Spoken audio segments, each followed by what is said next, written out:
Faire un canard pour passer la barre, même quand il y a des grosses vagues, c'est pas toujours évident. Et si tu te retrouves dans cette situation, je pense que t'as pas vraiment envie de subir tout ça. Alors je t'explique comment faire.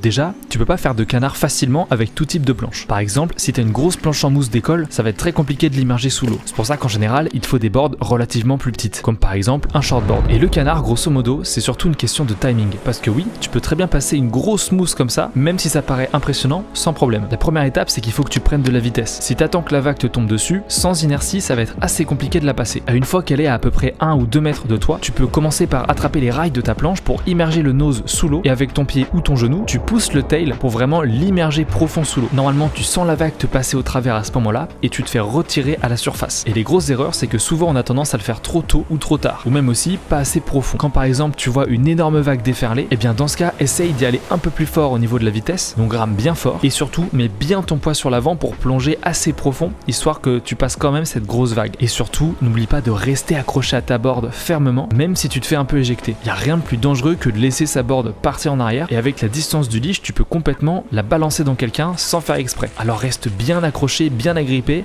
même si c'est un peu dur.